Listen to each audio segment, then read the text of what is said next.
ወአንሰር ኢኩ ከምታይተ ጸበለስ እምቅድመ ይፄዋዕ ከፊልጶስ ከበለስ በታች አየሁህ። በስመ አብ ወወልድ ወመንፈስ ቅዱስ አሐዱ አምላክ አሜን። በዓለም ላይ የምትኖሩ ኦርቶዶክሳውያን እግዚአብሔር ልጆች ሰላም እግዚአብሔር ይብዛላችሁ። ሐምሌ 10 የሐዋርያው ናትናኤል በዓለ ዕረፍቱ ነውና እሱም በተመለከተ እንነጋገራለን። እንግዲህ በዮሐንስ ወንጌል ምዕራፍ 1 ከቁጥር 42 ጀምሮ ስንመለከት የዮሐንስ መጥምቅ ተማሪዎች ከዮሐንስ መጥምቅ መምህራቸው ስለ ኢየሱስ ክርስቶስ መምጣት የዓለምን ኃጢአት የሚያስወግድ እውነተኛው የቀራንዮ በግ ከሱ በፊት የነበረ ከሱ በኋላ እንደሚመጣ ከሱ በኋላ የሚመጣው ከሱ የሚበልጥ እንደሆነ እሱ ስለ መንግሥተ ሰማያት ዮሐንስ መጥምቅ እንደሚናገር ከሱ በኋላ የሚመጣው ግን መንግሥተ ሰማያት ራሱ የሆነ እንደሆነ እሱ ስለ መንግሥተ ሰማያት ትገባላችሁ ለመግባት ደግሞ እነሆ ንስሐ ግቡ እያለ ሲያስተምር ከኔ በኋላ የሚመጣው ግን መንግሥተ ሰማያት ራሱ የሆነ መንግሥተ ሰማያትን የሚያድል ነው እያለ ሲናገር ሐዋርያት ሰምተው ነበር ዮሐንስ ወንጌላዊና ያዕቆብ። በኋላ ግን ኢየሱስ ክርስቶስ ሲመጣ ዮሐንስ መጥምቅ ለተማሪዎቹ እንዲህ አላቸው፣ ይመጣል ያልኳችሁ እርሱ ነው አለና መምህር ወንጌልንና ትምህርትን ብቻ ሳይሆን የክርስቶስን አምላክነትና የክርስቶስን መምጣት ስናገርለት የነበረ ስመሰክርለት የነበረ እርሱ ነው አለና አስተዋወቃቸው ይላል። ሲያስተዋወቃቸው የሚገርመው ነገር ጌታን ተከትለው ዮሐንስን ጥለው ሄዱ። እነ ዮሐንስ ወንጌላዊ ማለት ነው። ወዴት ትመጣላችሁ ሲላቸው መምህር ሆይ ማደሪያህን ለማየት ነው አሉና የአምላክ ማደሪያ ሰማያዊ ልዩ ነው ዙፋን ነው ብለው ስለሚያስቡ ተከትለው ሲሄዱ ትልቅ ዛፍ ስር ቁጭ አደረገና አስተማራቸውና ለሰማይ ወፎች ጎጆ አላቸው፣ ለምድር ቀበሮች ጉድጓድ አላቸው፣ የሰው ልጅ ግን ራሱን የሚያስጠጋበት የለውም አለና ነገራቸው። እንግዲህ ከዚህ በኋላ ኢየሱስ ክርስቶስ በመጀመሪያ እንድርያስን ጠራ። ከእንድርያስ ቀጥሎ ጴጥሮስን ጠራ። ከጴጥሮስ ቀጥሎ ያዕቆብን ጠራ። ከያዕቆብ ዮሐንስ ወንጌላዊን ጠራ። ከዮሐንስ ወንጌላዊ ፊልጶስን ጠራ። ከፊልጶስ በኋላ ፊልጶስ ሄደና ናትናኤልን ሙሴ በሕጉ ነቢያት በትንቢታቸው በሱባኤያቸው በተስፋቸው ያዩት አንድም የተነገረለት የናዝሬቱ ኢየሱስ መጥቶ አየነው አለና እነሆ ለናትናኤል ነገረው። ናትናኤል ከናዝሬት ኢየሱስ ወይም አምላክ ይገኛልን አለና እነሆ አላምነው አለ። ናና እይ ብሎ መለሰለት። ተያይዘው ወደ ኢየሱስ ክርስቶስ ሄዱ። ነዋ እስራኤላዊ ዛልዎ ጽሩት ውስተ ልቡ፣ ቂምና በቀል ከልቡ የሌለበት በእውነት የእስራኤል ሰው ይህ አለና ጌታ ሲናገር ይታውቀኛለህ አለ ናትናኤል ማለት ነው። ጌታ ደግሞ ምን አለ? ወአንሰ ርኢኩከ እምታይተ ጸበለስ እምቅድመ ይፄዋዕ ፊልጶስ፣ ፊልጶስ ናና እይ ሳይልህ ሳይጠራ በፊት በለስ ስር አይቻለሁ አለና ተናገረው። ከበለስ በታች አየሁህ የትምህርታችን እርስ ነው። ሐምሌ 10 ቀን ከ12ቱ ሐዋርያት አንዱ ሐዋርያ የናትናኤል ዕረፍቱ ነውና እሱም በተመለከተ እንነጋገራለን። በመጀመሪያ ናትናኤል ማለት ውህብ ወይም ሀብተ እግዚአብሔር ማለት ነው። ስያሜው ሀብተ እግዚአብሔር ማለት ነው።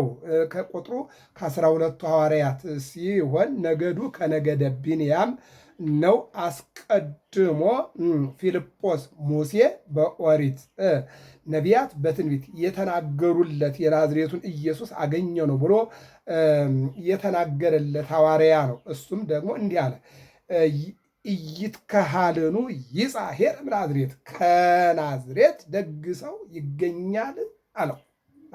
ይትከሃልኑ ሄር ይጻሄር እምናዝሬት፣ ይትከሃልን አይሆንም ሊሆን አይችልም ማለት ነው። ይትከሃል ማለቱ አይቻልም ማለት ነው። ይትከሃልኑ ማለቱ ከናዝሬት ደግ ሰው ይገኛልን ማለቱ ነው። ሁለት አይነት ትርጉም ነው ያለው። ይትከሃልኑ አለ ከናዝሬት ደግ ሰው ማግኘት ይቻላልን? ይትከሃል ካለ ደግሞ አይገኝም አለና ደመደመ ማለት ነው። እሱ ግን ያለው ይትከሃልኑ ይጻሄር እምናዝሬት፣ ከናዝሬት ደግ ሰው ይገኛልን? የጥያቄ ምልክት ነው። ፊልጶስም መጠሪ አለው ይላል። የያዕቆብ ወንድም ዮሐንስ እነ ጴጥሮስም እዛው አብረው ከጌታ ጋር መሳሳብ ይለዋል ወንጌሉ። ይህንን አብረው ነበሩና ለብቻው ዘወር ብሎ ነው ፊልጶስ ናትናኤልን አዎ ሙሴ በሕጉ ነቢያት በትንቢታቸው የጻፉለት የናዝሬቱን ኢየሱስ አገኘ ነው ያለ ማለት ነው። የዮሐንስ ወንጌል ምዕራፍ 1 ቁጥር 44 ላይ የምናገኘው ቃል ነው። ስምዖን ቀነናዊ ተብሎም ይጠራል። አዎ ማን? ናትናኤል ማለት ነው። ስምዖን ቀነናዊ ተብሎም ይጠራል። ማቴዎስና ማርቆስ ስምዖን ቀነናዊ እያሉ ሲገልጹት ሉቃስ ስምዖን ቀናኢ ይለዋል። ዮሐንስ ደግሞ ናትናኤል ዘቃና ሲል ይገልጸዋል ማለት ነው። ወንጌላውያኑ በተለያየ ስም ይጠራሉ። ለምሳሌ ጴጥሮስ ኬፋ ተብሎ ይጠራ ነበር። ማርቆስ ዮሐንስ ይባል ነበርና የተለያየ ስም ነበራቸው ማለት ነው። እና ዮሐንስ ወንጌላዊ ደግሞ ምን ይለዋል? ናትናኤል ዘቃና ሲል ይገልጸዋል ማለት ነው። ናትናኤል ዘቃና ብሎ ገልጾታል ማለት ነው። ይህን እንግዲህ ወንጌላውያኑ እያንዳንዳቸው የተናገሩበት፣ ለምሳሌ ሉቃስ ስምዖን ቀናኢ ይለዋል፣ ዮሐንስ ደግሞ ናትናኤል ዘቃና ሲል ገልጾታል። ሂድና ማቴዎስ 10:4፣ ማርቆስ 3:9፣ ሉቃስ 6:15፣ የሐዋርያት ሥራ 1:9 ላይ ዮሐንስ 21:4 እዚህ ላይ እነዚህ ምዕራፎች ላይ ስንመለከት ስሞቹን አጠራሩን ሁሉንም ነገር እናገኛለን ማለት ነው ማለት ነው። ቀለዮጳ የሚል ስም በስንክሳር ይገኛል ይላል። በነገራችን ላይ ሉቃስና ኒቆዲሞስ እዚያ ጋር ሉቃስ ቀለዮጳ ተብሏል። እዚህ ጋር ደግሞ የሐዋርያት ሥራ ላይ ምዕራፍ 1 ላይ ስንመለከት በሌላ መልኩ ደግሞ ምንድን ነው የሚለን? በፊልጶስ ጥሪ ወደ ኢየሱስ ክርስቶስ የቀረበ ብቸኛ በፊልጶስ ሌሎቹ ለምሳሌ ራሱ ክርስቶስ ነው የጠራቸው። እንድርያስን ራሱ ጠራ፣ ጴጥሮስን ራሱ ጠራ፣ ፊልጶስን ራሱ ጠራ። ናትናኤል ግን በፊልጶስ ጥሪ በወንድሙ ጥሪ የመጣ ነው የተገኘ ነው ማለት ነው። እና እንግዲህ ምን ይላል? ስንክሳር ላይ ይላል ቀለዮጳ የሚል ስም ስንክሳር ይገኛል ይላል። ይህ ግን ከስምዖን ወልደ ቀለዮጳ ጋራ የተቀላቀለ ይመስላል። በአዲስ ኪዳን ስምዖን ቀነናዊ፣ ቀናኢ፣ ናትናኤል ዘቃና የሚል እንጂ ቀለዮጳ በሚል ስም አልተጠራም። ይህ ናትናኤል በፊልጶስ ጥሪ ወደ ኢየሱስ በቀረበ ጊዜ ኢየሱስ እነሆ ቂም ተንኮል የሌለበት እስራኤላዊ ሰው ብሎ አመስግኖታል። ነዋ እስራኤላዊ ዛልቦ ጽሩት ውስተ ልቡ፣ ከልቡ ቂምና በቀል የሌለበት እውነተኛ የእስራኤል ሰው ሲል ኢየሱስ ክርስቶስ መስክሮለታል ይላል። ለኦሪታዊ በነገራችን ላይ ቶማስ የተባለው ለሰዱቃውያን እነዚያ ትንሣኤ ዘጉባኤ የለም ለሚሉት የእነሱ ጋር አብሮ የኖረና እነሱ ጋር ቀናተኛ የነበረ በኋላ ክርስቶስ የጠራው ነው። ከተለያየ ቦታ ክርስቶስ ሐዋርያትን ስለጠራ ቶማስ የመጣው ከሰዱቃውያን ትንሣኤ ዘጉባኤ የለም ብለው ከሚክዱ ሰዎች ነው የመጣው። እንደገና ደግሞ ስንመለከት እነ ሉቃስ እና ቶማስ እነ ሉቃስና እነ ኒቆዲሞስ የመጡት ደግሞ ከፈሪሳውያን ወገን ነው። ሁሉም እያንዳንዳቸው ለምሳሌ ጳውሎስን ስንመለከት ከፈሪሳውያን ነው። ምንድነው? ገማልያል አስተማረው ለኦሪት ቀናተኛ ነበረ። ከዚያም የተነሳ በጣም ልቡ ለዚያ የቀና ነበር ብሎ ነው የሚያስቀምጠው። እና ይህም ናትናኤል ይላል። ይህም ናትናኤል ለኦሪታዊ እምነቱ ቀናተኛ ሰው ሲሆን ጌታ ቂም ተንኮል እንደሌለበት ተናገረለት። እሱም የት ታውቀኛለህ አለ። ከበለስ በታች አየሁህ። ጌታም እምቅድመ ይፄውዕ አከ ፊልጶስ አንሰሪኩከ በታሕተ ዕፀ በለስ። ርዕሳችን ይሄ ነው። ፊልጶስ ሳይጠራ ከበለስ በታች አየሁህ ነው። ፊልጶስ ሳይጠራ ከበለስ ስር አየሁህ። እኔ አይቻለሁ ማለት ነው። ፊልጶስ ሳይጠራህ እኔ ከበለስ ስር አይቻለሁ ተመልክቻለሁ ማለቱ ነው። ምን ማለት ነው? ረቢ አማን አንተ ውእቱ ወልደ እግዚአብሔር። ቀዳማዊነቱን መሰከረ። ምን አለ? እነሆ አንተ በእውነት እግዚአብሔር ነህ ቶማስ አምላኬ ጌታዬ ብሎ እንዳለ፣ ይህም ደግሞ ምን አለ? እነሆ አንተ ውእቱ ወልደ እግዚአብሔር፣ የእግዚአብሔር ልጅ እግዚአብሔር አንተ ነህ አለ እንደ ቅዱስ ጴጥሮስ። አንተ ውእቱ ክርስቶስ ወልደ እግዚአብሔር። ይህንም ረቢ አማን አንተ ውእቱ ወልደ እግዚአብሔር። ይህኛው መምህር አንተ የእግዚአብሔር ልጅ እግዚአብሔር አለ። ማን? ናትናኤል ማለት ነው። ጴጥሮስ ደግሞ ምን አለ? አንተ ውእቱ ክርስቶስ ወልደ እግዚአብሔር፣ አንተ የእግዚአብሔር ልጅ እግዚአብሔር ነህ። ቶማስ ደግሞ ምን አለ? አምላኬ ጌታዬ። እንዲህ እያደረገ እያባበለ እያስተማረ አንዱ በመጋዝ ተሰንጥቆ፣ አንዱ ደግሞ በድንጋይ ተወግሮ፣ አንዱ ደግሞ በሰይፍ ተቆርጦ፣ እንዲህ አንዱ ተሰቅሎ እያረፉ እግዚአብሔርን አስከብረውታል ማለት ነው። ሲጠራቸው ግን በእንዲህ አይነት አጠራር ነው ያከበራቸው ማለት ነው። እና ምን ይላል? ከበለስ ስር አየሁህ ስላልሁህ አመንህ፣ ከዚህ የበለጠ ታምር ታያለህ። ከበለስ ስር አየሁህ ስላልሁህ አመንህ፣ ከዚህ የበለጠ ታያለህ አለው። እሱም በአራተኛ ደረጃ ጌታውን የተከተለ ሐዋርያ ነው። ይህ ናትናኤል በኢየሩሳሌም ሲያስተምር ብዙዎችን ወደ ክርስትና መልሷል። በገቢረ ተአምር ሕሙማንን ፈውሷል። በዚያም ከንጉሥ እንድሪያኖስ ለአንድ ተወሰኑ፣ ንጽሕ ጠብቁ፣ ከዝሙት ራቁ ብሎ ሴቶቹን እንዳስተማረ በሰማ ጊዜ ወአብጽሖ ሀቤሁ ወኮነኖ ኩነኔ ጽድቅ ይለዋል። እነሆ ኃጢአት አትስሩ እያለ ስላስተማረ በኃጢአት ውስጥ የሚዋኙ ሰዎች ግን ጠልተውታል፣ ከንጉሱ ጀምሮ ይላል። እድገቱን ስናይ በበለስ በታች አየሁ ለምን አለው የሚለውን ስንመለከት በቀትለ ሕፃናት ነበር የተወለደ የነበረው። ለምሳሌ ሙሴ እናቱ ማዳን ባትችል በደንገላ አድርጋ ለቅልቃ ወስዳ ባህር ውስጥ እነሆ ደብቀዋለች። እግዚአብሔር አድኖታል፣ በገዳይ ቤትም አሳድጎታል ማለት ነው። እና ጌታን ደግሞ እናቱ ድንግል ማርያም እነሆ ወደ ግብፅ ወደ ኢትዮጵያ ይዛ መጣ።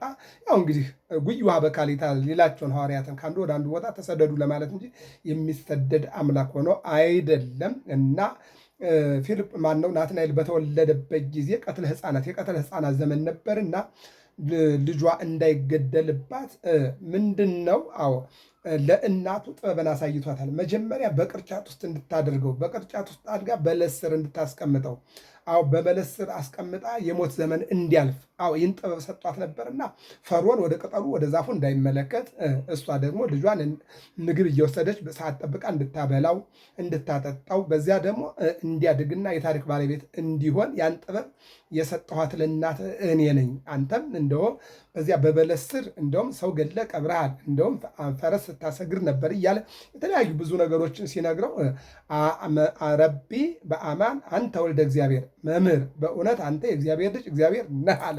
እውነቱን ስለነገረው ማለት ነው። ስለዚህ ይህን ስለነገርኩ ከበለስ በታች አየሁ ስላልኩ ነው የምታምነኝ።